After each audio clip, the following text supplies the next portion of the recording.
अब हम लोग समझेंगे प्रोटेक्शन फ्रॉम वीड्स, मतलब खरपतवार से रक्षा। तो देखिए वीड्स क्या होती है, किस प्रकार ये हमारे पौधे को नुकसान पहुंचाती है, किसान के लिए किस प्रकार ये नुकसान देने वाला होता है। तो आइए समझते हैं। Boojho and Paheli went to a nearby wheat field. Boojho और पहेली नज़दीक के गेहूं के खेत में गया। And saw that there were some other plants in the field growing along with wheat plant। जब बूझो और पहेली नज़दीक के खेत में गया तो उन्होंने क्या देखता है कि गेहूं के पौधे के साथ साथ कुछ अदर पौधे भी उग आए थे। Have these other plants been planted purposely. क्या इन पौधे को उद्देश्य के लिए, किसी उद्देश्य के लिए लगाया गया था? तो देखिए उसे तो उद्देश्य से तो लगाया नहीं गया था, वो तो अपने आप ही निकला हुआ था। In the field many other undesirable plants may grow naturally along with crops. देखो खेतों में क्या देखते हैं कि हमें जिन पौधे की आवश्यकता नहीं होती है, अवांछनीय पौधे जो होती है प्राकृतिक रूप से फसल के साथ उग आते हैं, तो इन्हें पौधे को क्या कहा जाता है? These undesirable plants are called weeds. तो इन्हीं अवांछनीय जिसे हम नहीं चाहते हैं, ठीक है, तो इस प्रकार के पौधे को क्या कहते हैं? न वीड्स कही जाती है। The removal of weeds is called weeding. Weed को हटाने की जो तरीका होती है उसे वीडिंग कही जाती है। Weeding is necessary since weeds compete with the crop plant for water, nutrient, space and light. देखिए वीडिंग करना बहुत ही ज़रूरी होता है, क्योंकि वीड जो होती है हमारे फसल के साथ प्रतियोगिता करने लगती है, यानी कि हमारे फसल की जो पानी होती है उसके देने वाले न्यूट्रिएंट जो होते हैं, ज़मीन में जो स्पेस है, स्थान है, और लाइट, सूरज की रोशनी, इन सभी चीज़ों के बीच में, इनके बीच में प्रतियोगिता होने लगती है। यानी कि हमारे पौधे की पानी को कमी कर देता है, न्यूट्रिएंट की कमी कर देता है, स्पेस की कमी ला देता है, और यहाँ तक कि सूरज की रोशनी को भी ले लेता है। This they affect the growth of crop. इससे क्या होगा? हमारी फसल की जो ग्रोथ होती है उसको प्रभावित करता है। Some weeds interfere even in harvesting and may be poisonous for animals and human beings.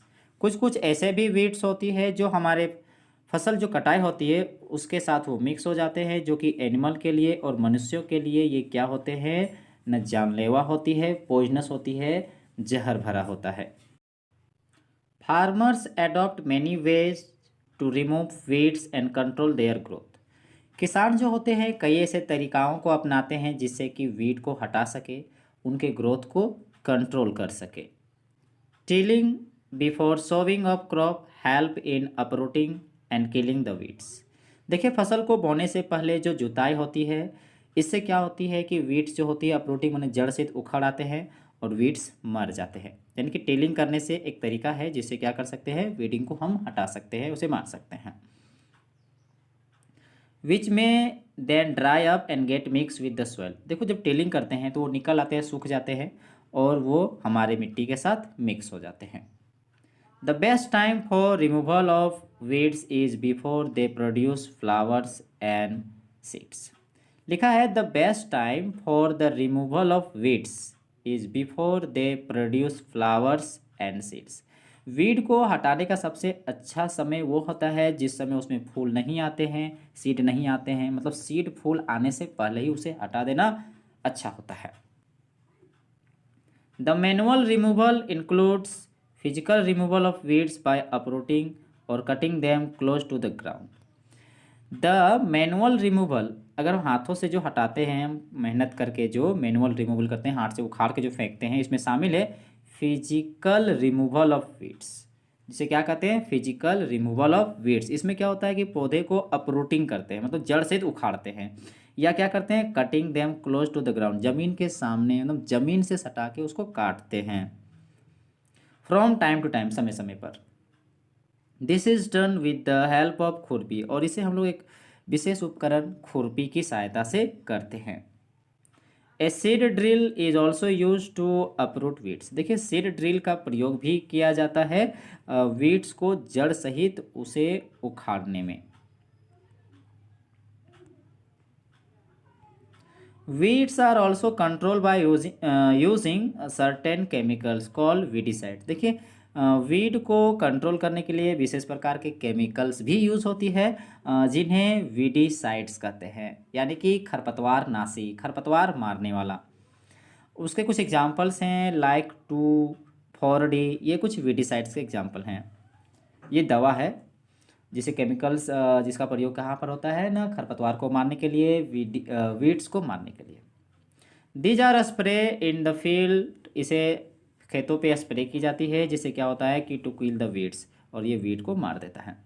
They do not damage the crop, मगर ये फसल को नुकसान नहीं पहुंचाता है, सिर्फ ये वीड को करता है। The weedicides are diluted with water to the extent required and spray in the field with a sprayer. देखिए इस वीडिसाइड को क्या किया जाता है, सबसे पहले पानी में इसे मिला के डाइल्यूट की जाती है, मतलब उसको पानी में मिक्स, उसको डाइल्यूट मतलब उसका पतला किया जाता है, मतलब उसे तनुकृत किया जाता है, मतलब उसकी मतलब कॉन्सेंट्रेशन जो है, मतलब केमिकल की जो मात्रा है उसे जल में मिला के कम किया जाता है, और जैसा ज़रूरत पड़ेगा फसल को उसके हिसाब से दिया जाता है, और उसे स्प्रेयर की सहायता से उसे फसल के ऊपर स्प्रे किया जाता है। Do weedicides have any effect on the person handling the weedicide spray. कहता है क्या कि वीडिसाइड का प्रभाव व्यक्ति पर पड़ता है जब वो वीडिसाइड का स्प्रेइंग करता है, मतलब जब जो व्यक्ति वीडिसाइड का स्प्रे करता है तो क्या उस वीडिसाइड का उसके सेहत पर, उसके हेल्थ पर असर होता है। तो आइए पढ़ते हैं आगे और समझते हैं कि क्या वीडिसाइड का हेल्थ पर असर होता है जो स्प्रेइंग करता है। तो देखते हैं। As already mention the weedicides are spray during the vegetative growth of weeds before flowering and seed formation.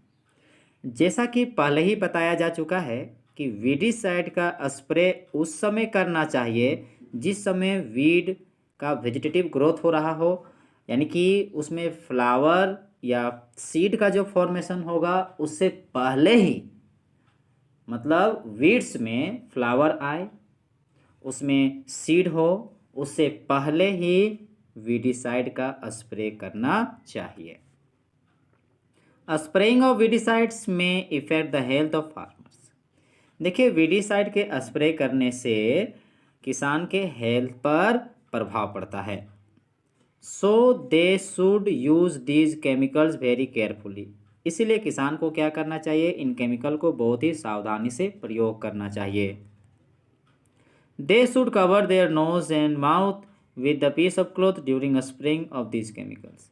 किसान को क्या करना चाहिए, जिस समय वो केमिकल का स्प्रे करता है उस समय अपने नाक को, अपने मुंह को एक कपड़े की सहायता से अच्छी तरीके से ढक लेनी चाहिए, फिर उसे स्प्रे करना चाहिए। हम लोग समझेंगे हार्वेस्टिंग, कि हार्वेस्टिंग किसे कहते हैं। तो देखिए harvesting of A crop is an important task. Harvesting जो है क्रॉप का एक महत्वपूर्ण काम है। The cutting of crop after it is mature is called harvesting. फसल जो मैच्योर हो जाता है, परिपक्व हो जाता है, पक जाता है, फिर उसे कटिंग किया जाता है, तो इसी प्रोसेस को हार्वेस्टिंग कही जाती है। इन हार्वेस्टिंग, जिस समय हार्वेस्टिंग की जाती है, क्रॉप्स आर पुल्ड आउट, फसल को उखाड़ लिया जाता है, और cut close to the ground, या जमीन के नज़दीक से उसे काट ली जाती है। It usually takes 3 to 4 months for cereal crops to mature.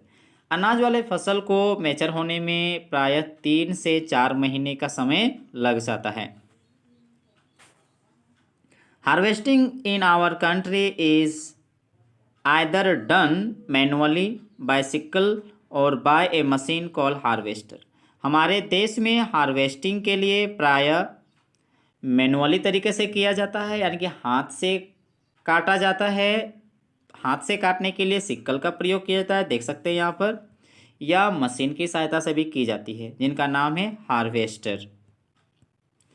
In the harvested crop, और जो फसल हम काट लेते हैं, द ग्रेन सीड, तो अनाज की जो बीज होती है उन्हें अलग करने की भी आवश्यकता होती है। तो अनाज के जो सीड होती है उसको जो हम अलग करते हैं, जो फसल के चाप से यानी कि भूसे से जो अलग करते हैं सीड को, तो इस प्रोसेस को क्या कहते हैं? This process is called threshing. इसे थ्रेसिंग कहते हैं। मतलब भूसे से अलग कर देना और अनाज के जो सीड हैं उसे अलग कर लेते हैं, तो जिस प्रोसेस से करते हैं उसे थ्रेसिंग कहते हैं। This is carry out with the help of A machine, और इसको करने के लिए भी एक मशीन की यूज़ होता है, जिस मशीन को क्या कहा जाता है? उसे कंबाइन कहा जाता है। Which is in fact a harvested as well as a thresher, और इसे कह सकते हैं वास्तव में ये एक हार्वेस्टर और साथ ही साथ एक थ्रेसर भी होता है। जो यहाँ चित्र में देख सकते हैं कंबाइन मशीन में यहाँ पर जो दिखाया गया है, ये आपका फसल को काटने के साथ साथ भूसे से अलग भी करता है।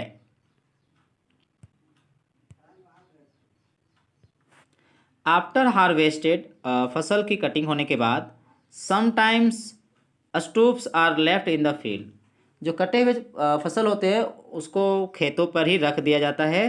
Which are burned by farmer, और जिसको किसान क्या करता है? उसको जला देता है।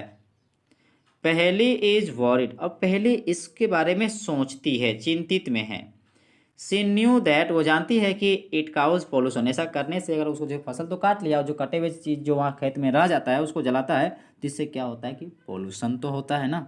इसी के बारे में पहली सोच रही है, चिंतित है। It may also catch fire and damage the crop lying in the field, अगर हम उस कटे हुए भाग को अगर जलाते हैं तो उसके कारण क्या आग पकड़ सकता है हमारे फसल को, वो आग लगा देगा और मेरा खेत क्या होगा कि डैमेज हो जाएगा आग से।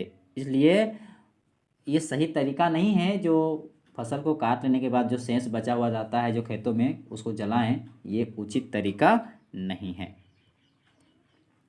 Farmers with A small holding of land do the separation of grain and चाप बाय विनोविंग, देखिए ऐसे किसान जिनके पास उतनी ज़मीन नहीं होती है, कम ज़मीन होती है, और तब वो उसके पास जो उपज कम होता है तो वो क्या करता है? अपने अनाज को, अपने जो ग्रेन है उसके जो चाप हैं उसको अलग वो विनोविंग मशीन से करता है।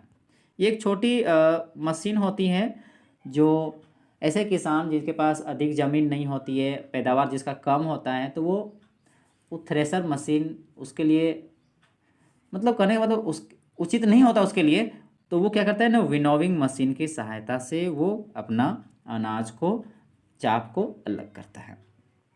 You have already studied this in chapter in class 6, लिखा है कि you have already studied this in class 6, और आप विनोविंग के बारे में, इसके बारे में और अधिक जानकारी आपको क्लास 6 में हो चुकी है, आप इसके बारे में पढ़ चुके हैं। अब हम लोग समझेंगे हार्वेस्टेड फेस्टिवल्स, मतलब फसल के कटाई से संबंधित त्यौहार के बारे में। देखिए, after 3 or 4 month of hard work there comes the day of the harvest, देखिए एक लंबे 3-4 महीने कठिन काम करने के बाद एक समय आता है फसल के कटाई का।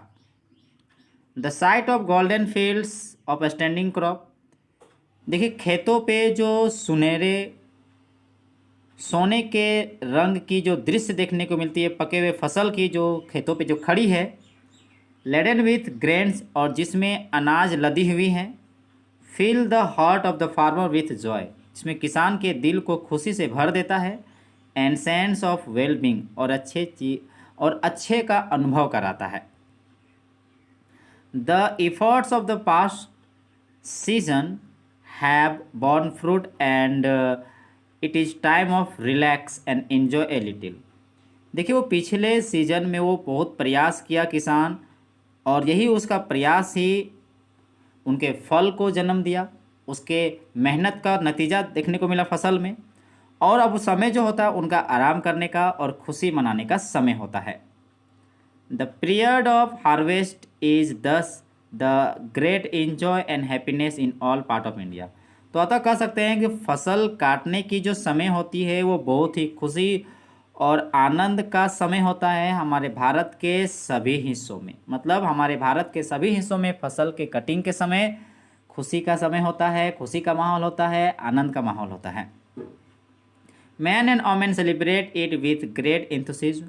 पुरुष और महिलाएं इसे बड़ी ही उत्सुकता के साथ इसको मनाते हैं। A special festival associate with the harvest season. देखिए फसल के कटिंग संबंधी बहुत सारे त्यौहार हैं हमारे भारत में, जिसे महिलाएं पुरुष इसे बहुत ही उत्साह से मनाते हैं। उन त्योहारों में पोंगल है, बैसाखी है, होली है, दिवाली है, नबानिया है एंड बिहू है। जो कुछ ऐसे त्यौहार हैं जो हमारे फेस्टिवल है और ये फसल के कटाई से संबंधित है। अब हम लोग समझते हैं स्टोरेज के बारे में, यानी कि अनाजों का भंडार किस तरह किया जाता है, उसे किस तरह रखा जाता है। तो देखिए, storage of produce is an important task. जो उत्पादन होता है उसे स्टोरेज करना भी एक महत्वपूर्ण काम है। If the harvested grains are to be kept for longer time, अगर आप कटे हुए फसल को आप लंबे समय तक रखना चाहते हैं तो they should be safe from moisture, तो उसे नमी से बचा के रखना चाहिए, उसे इंसेक्ट से, कीटों से बचा के रखना चाहिए, उसे रैट से बचा के रखना चाहिए, यहाँ तक कि माइक्रो ऑर्गेनिज, छोटे छोटे जो माइक्रो ऑर्गेनिज्म हैं, सूक्ष्मजीव, उनसे भी बचा के रखना चाहिए। Harvested grains have more moisture. जो फसल को हम कटिंग करते हैं खेतों पे, उसमें बहुत ज़्यादा नमी होती है, मॉइस्चर होती है। If freshly harvested grains are stored without drying they may get spoil or attack by organism. देखिए, जो ताज़ा काटे हुए फसल के अगर हम बिना सुखाए उसे अगर हम जमा करके रखते हैं तो वो स्पॉइल्ड, वो कहते हैं ख़राब हो जाता है, माइक्रो ऑर्गेनिज उस पर अटैक कर लेती है, making them unfit for use, और वो हमारे यूज़ के लिए उचित नहीं होता, वो अनफिट हो जाता है। और यहाँ तक कि उसमें सही से जर्मिनेशन का भी गुण नहीं होता है, मतलब वो जर्मिनेशन नहीं हो पाएगा। हैंड्स बिफोर स्टोरिंग देम, इसलिए उनको स्टोर करने से पहले the grains are properly dried in the sun, इसलिए धूप में अच्छे तरीके से उसे सुखाना चाहिए। To reduce the moisture in them, और उसमें नमी है तो उसको कमी लाइए धूप में सुखा के। This prevent the attack by insect, paste, bacteria and fungi. तो सुखाने से क्या होगा कि उस पर पेस्ट का प्रभाव, इंसेक्ट का, बैक्टीरिया का, फंगी का प्रभाव उस पर नहीं पड़ेगा। पहली कुछ बोल रही है तो समझते हैं पहली क्या बोल रही है। I saw my mother putting some dried neem leaves in an iron drum containing wheat. पहली कहती है कि मैंने अपनी मम्मी को देखा कि उसने लोहे की जो ड्रम है उसमें नीम के पत्ते रखी जिसमें गेहूं के अनाज थे। आई वंडर वाई, अब वो सोच रही कि ऐसा क्यों किया, मम्मी ने उस लोहे के ड्रम में नीम का पत्ता क्यों दिया जिसमें गेहूं रखा हुआ था। तो आइए आगे चैप्टर को पढ़ते हैं और समझते हैं कि इसके पीछे क्या रीज़न है।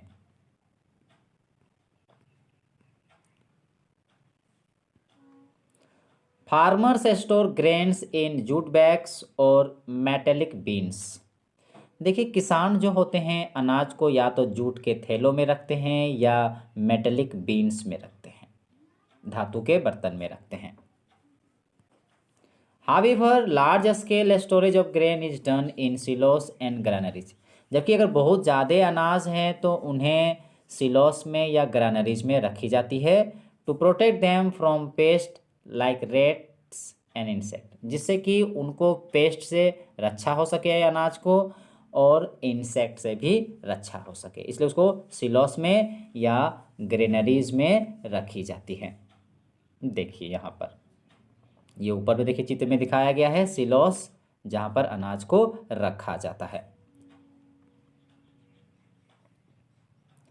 Dried neem leaves are used for storing food grains at home. देखो घरों में हम लोग क्या करते हैं कि जब अनाज को रखते हैं स्टोरेज करने के लिए तो हम लोग उसमें सूखी पत्तियां नीम की रख देते हैं।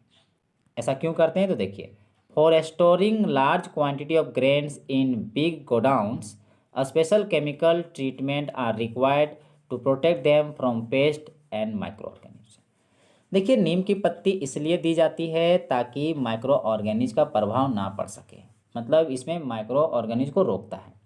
और जब बड़े बड़े मतलब बड़े बड़े ऐसे स्टोरेज में जहाँ पर बहुत ज़्यादा मात्रा में अनाज को गोदाम में रखा जाता है तो वहाँ विशेष प्रकार का केमिकल दिया जाता है, विशेष प्रकार का केमिकल का ट्रीटमेंट की जाती है जिससे कि पेस्ट और माइक्रो ऑर्गेनिज्म से उसकी रक्षा हो सके। अब हम लोग समझेंगे फूड फ्रॉम एनिमल्स, भोजन जो हमें पशुओं से प्राप्त होता है।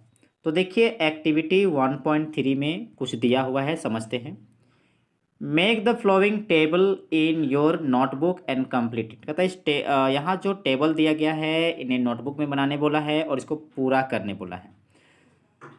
एक पहला आपको यह सीरियल नंबर दिया गया है, दूसरे नंबर में फूड, उससे हमें कौन सा फूड प्राप्त होता है वो लिखना है, और सोर्सेस, और ये फूड हमें किन एनिमल से प्राप्त होता है उनको लिखना है। जैसे कि सबसे पहले हम बात करेंगे मिल्क का, तो मिल्क देखिए हमें काव से, बुफेलो से, सी गॉट से और सी कैमल से प्राप्त होता है। इस तरह और भी बहुत सारे जीवों से अगर प्राप्त होता है एनिमल से तो यहाँ लिखेंगे।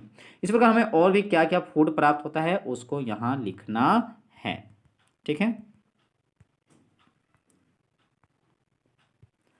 आफ्टर कंप्लीटिंग दिस टेबल, इस टेबल को पूरा करने के बाद you must have seen that, तो आप अवश्य यहाँ देख सकते हैं, देख चुके हैं कि लाइक जैसे plants animals also provide earth with different kind of food, कि पौधे और एनिमल्स जो होते हैं वो हमें अलग अलग प्रकार के भोजन प्रदान करते हैं, अलग अलग किस्म के भोजन देते हैं।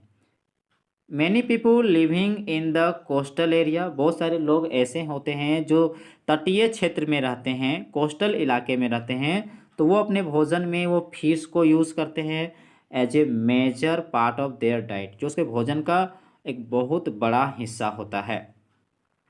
इन the previous classes you have learned about the food that we obtain from plant.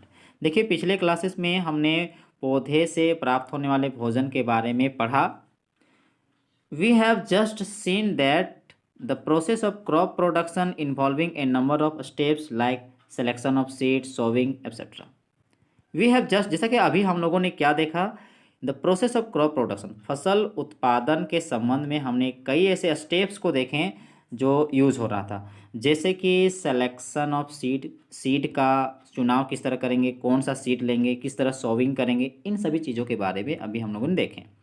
Similarly animal reared at home and in farm, उसी तरह पशुओं को घर में पालना या फार्म में पालना, have to be provided with proper food, इसके लिए उसमें क्या कहता है, उसे उचित भोजन दी जाती है, उसे उचित शेल्टर बनाया जाता है उसके लिए, एंड केयर, और उसे अच्छी तरीके से संभाल के रखना पड़ता है।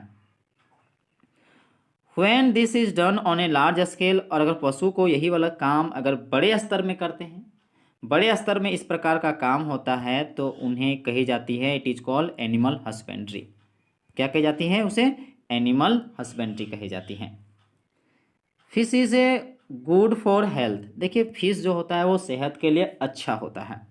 We get cod liver oil from fish, हमें मछली से कॉड लिवर ऑयल प्राप्त होती है जो कि which is rich in vitamin D, जिसमें बहुत अधिक मात्रा में विटामिन डी मौजूद होती है।